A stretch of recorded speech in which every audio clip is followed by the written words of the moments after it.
Lockdown के बाद फिल्में थिएटर तक जाना, पब्लिक का इतना प्यार मिलना, फिर 5-5 अवार्ड सामने आना, उस फैंस को क्या कहना चाहेंगे भैया जो लगातार आपको सपोर्ट करता है?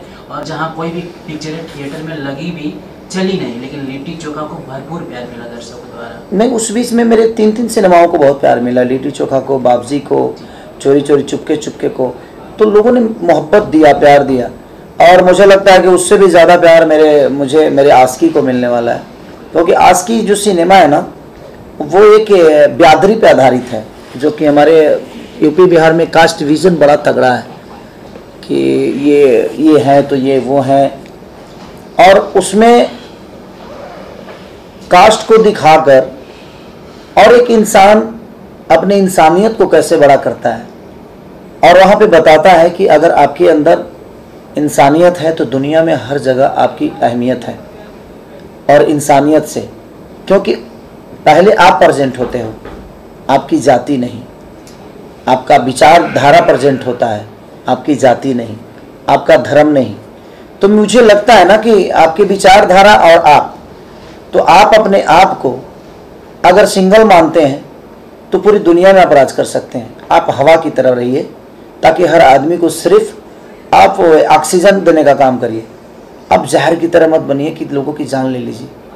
तो हम लोगों ने कोशिश किया है, पराग पाटिल हो गए, हमारे राकेश त्रिपाठी जी भी बहुत अच्छे राइटर हैं, हमारे पद्म भैया जो कि हम लोग को सिनेमा बनाने में बड़ा मदद करते हैं, हमारे प्रदीप भैया की मैं अगर कुछ सोच लिया तो ये कभी पूछते नहीं ये गलत है कि सही है, बनाना है बस। आपने सोचा है ना, अच्छा ही सोचा होगा।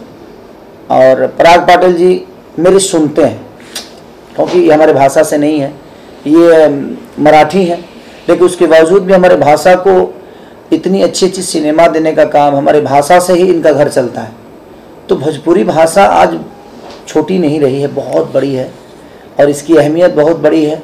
जिस तरह आज के डेट में गानों का आप देख लीजिए, होड़ की बादशाह जैसे लोग भी भोजपुरी बोलने में शर्म नहीं करते हैं। बिल्कुल।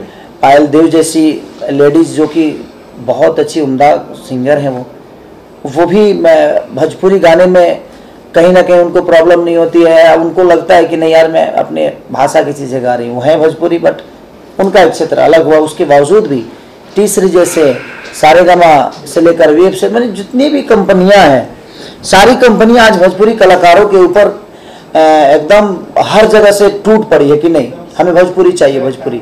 तो भोजपुरी के श्रोता बड़े हैं, बशर्ते मेरे कहने का मतलब कि थोड़ा सा हमें सिनेमा में अपनापन दिखाने की ज़रूरत है, और मैंने अपने सिनेमा जो आशिकी है उसमें अपनापन दिखाने की कोशिश की है कि जो वो रियल बेस पे कहानी है। इसमें सबसे बड़ी खासियत आशिकी की ये है कि आज तक आपने अपने चहीते स्टार को बतौर गायक, बतौर अभिनेता देखा है।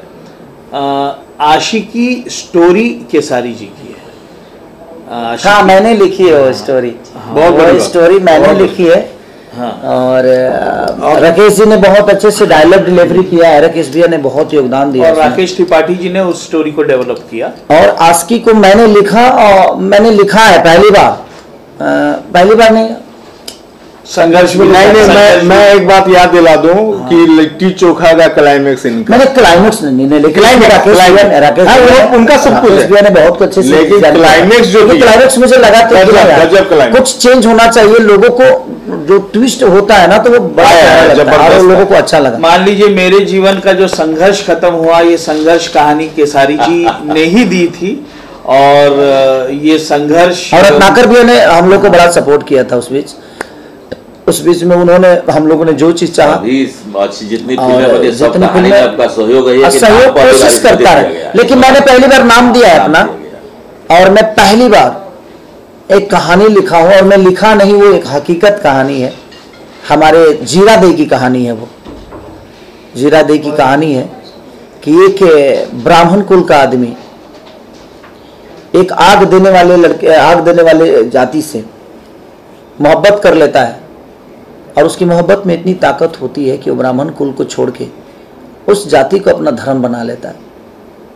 मोहब्बत ऐसी चीज़ है, प्यार ऐसी चीज़ है ना कि वहाँ मुझे लगता है कि जातिगत कोई चीज़ होती ही नहीं है, और मोहब्बत जात देखकर नहीं होती है।